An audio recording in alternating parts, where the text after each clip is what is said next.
Movie के start में एक ऑर्फनेज सा होता है जहां हम मूवी के दो इम्पोर्टेंट कैरेक्टर्स को देखते हैं जिनका name Cletus Cassidy and Francis Bairsin है। वह रूम में था जो मेंटल एज्युलम जैसा लग रहा था।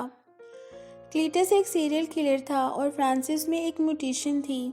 फ्रांसिस कहती है कि उसकी म्यूटेशन पावरफुल हो रहा है और डॉक्टर्स उसे एक बड़े एक्सपेरिमेंट के लिए ले जाएंगे। क्लीटस कहता है कि वो तुम्हें कोई नुकसान नहीं पहुंचाएंगे क्योंकि तुम उनकी वाहिद उम्मीद हो।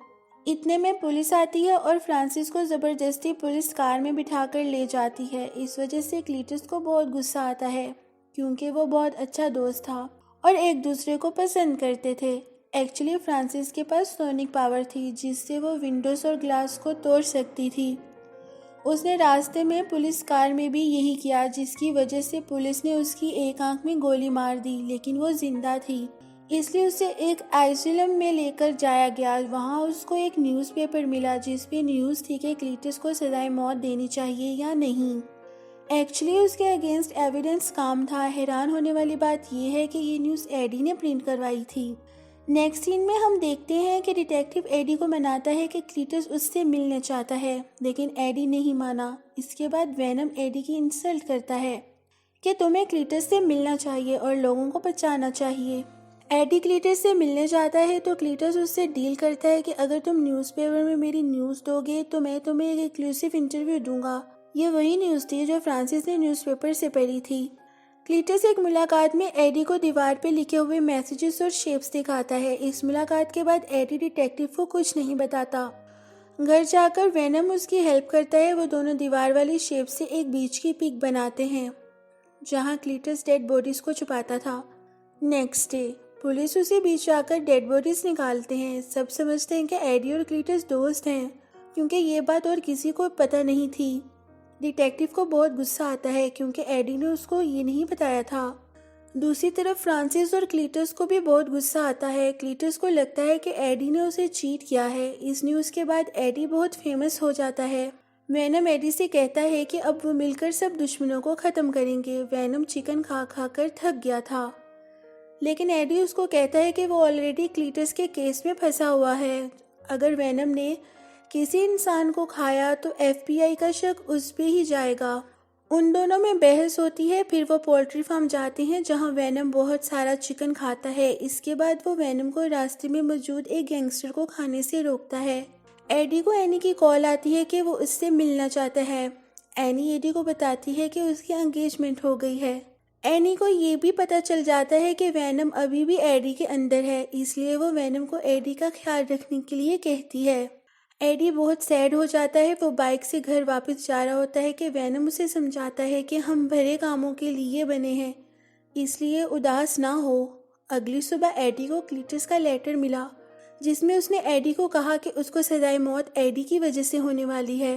क्लीटस ने यह भी लिखा कि उसने अपनी पूरी फैमिली को खुद मारा था। फिर ऑर्फनेज में उसको फ्रांसिस मिली जिसको वो पसंद करता है। उसने एडी से मिलने की विश भी की। अब एडी उससे मिलने के लिए रेडी हो गया। जब एडी क्लीटस से मिलने जाता है तो क्लीटस उसको देखता है और इस वजह से वेनम एडी की बॉडी से निकलकर क्लीटस पे अटैक करता है। क्लीटस एडी के हाथ को बाइट करता है जिससे उसका ब्लड क्लॉट क्लीटस के अंदर चला जाता है। घर आकर वेनम एडी को सॉरी कहता है, लेकिन एडी उसको कहता है कि अगर वेनम क्लीटस को मार देता तो उसका इल्ज़ाम एडी पे ही आता। इसके बाद एक बार फिर वो लड़ने लगता है और इस बार वेनम एडी की बॉडी को छोड़ देता है और नाराज़ होकर चला जाता है। दूसरी तरफ जेल में क्लीटस को जब सजाए मौत के इंजेक्शन लगता है तो वो एडी को उस ब्लड क्लॉट से रिएक्ट करता है जो क्लीटस के अंदर होता है और एक न्यू सिम्बियोंट बन जाता है जिसका नाम कार्नेज था। वो अपनी फुल फॉर्म में आ जाता है। वो बहुत पावरफुल है और डिस्ट्रक्शन करने लगता है। वो सारे पुलिस ऑफिसर्स को खा जाता है और प्रिजनर्स को आज़ाद कर देता है। एडी को न्यूज़ से पता चलता है कि क्लीटस से आज़ाद हो गया है। वो बहुत हैरान हुआ। डिटेक्टिव आता है और एडी से कहता है कि इसके लिए तुम रिस्पॉन्सिबल हो। क्लीटस को आज़ाद करने में एडी का कोई मास्टर प्लान होगा, लेकिन एडी मना करता है। उधर कार्नेज भी क्लीटस से बात करते हैं कि दुनिया में सिर्फ एक ही सिम्बियोंट है और वो वेनम है। अगर वेनम को ख़त्म कर दिया जाए तो हम पूरी दुनिया में हुकूमत कर सकते हैं। क्लीटस उसकी बात मान जाता है, लेकिन वो कहता है कि पहले हम फ्रांसिस को आज़ाद करवाएंगे। फिर वो फ्रांसिस के पास जाते हैं। डॉक्टर को कार्नेज खा जाता है और क्लीटस और कार्नेज ग्लास तोड़कर फ्रांसिस को निकाल लेते हैं। पुलिस उनकी कार को चेक करती है, लेकिन कार्नेज पुलिस की सारी कार्स को फेंक देता है। एडी ऑर्फनेज में जाता है जहां क्लीटस रहता था। वो डिटेक्टिव को भी बताता है वो वहां किसी सबूत की तलाश किया था। वेनम एडी की बॉडी को छोड़ने के बाद से डिफरेंट बॉडीज बदलता है ताकि उसे होस्ट मिल जाए। अब वो एक शॉपकीपर की बॉडी में घुस जाता है। वेनम बहुत भूखा होता है। एडी को पुलिस कस्टडी में ले लेती है। उनको एडी पे शक होता है, क्लीटस उसकी वजह से भागा है। एडी एनी को कॉल करता है। वो उससे मिलने के लिए पुलिस स्टेशन आती है।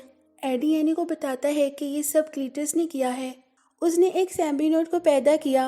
वो एनी को ये भी बताता है कि अब वेनम उसके साथ नहीं है और सिर्फ वेनम ही कार्नेज को हरा सकता है। एनी जानती थी कि वेनम एक शॉपकीपर की बॉडी में है। वो शॉप पे जाकर वेनम से बात करती है, उसे मनाती है कि वो एडी के पास चला जाए।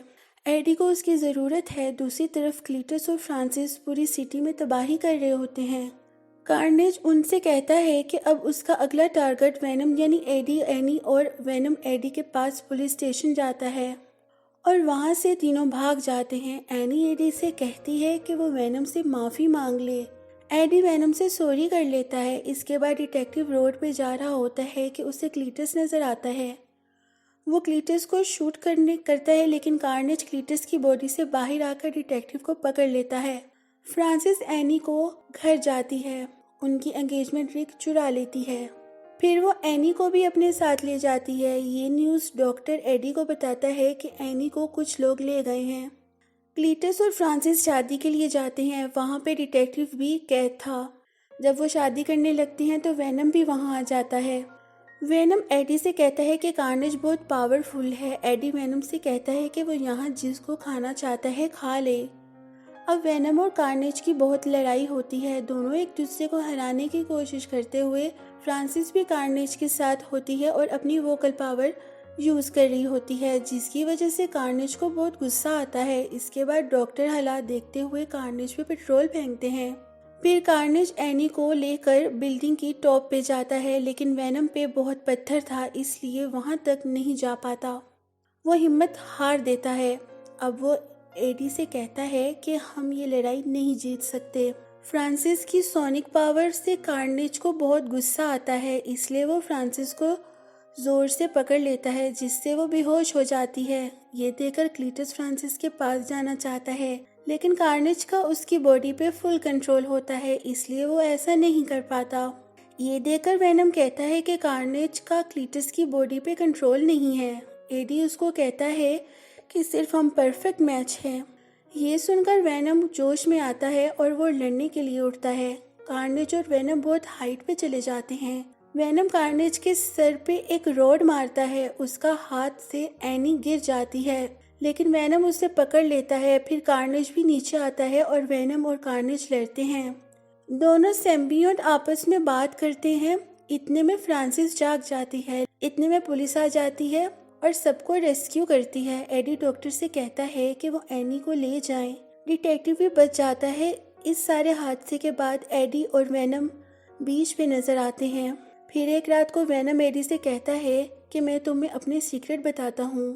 तो एडी कहता है हाँ, लेकिन वेनम कहता है कि अगर मैं तुम्हें बताऊँ तो तुम्हारा दिमाग फट जाएगा। एडी को लगता है कि वेनम सिम्बियोट का कुछ बताएगा। इतने में सारा मंजर हिलने लगता है। वेनम एडी से कहता है कि ये सब वो नहीं कर रहा। इतने में सामने से गोल्डन लाइट आती है। वो स्पाइडरमैन यूनिवर्स में पहुंच जाते हैं। इस सस्पेंस पे मूवी खत्म हो जाती है। Thanks for watching.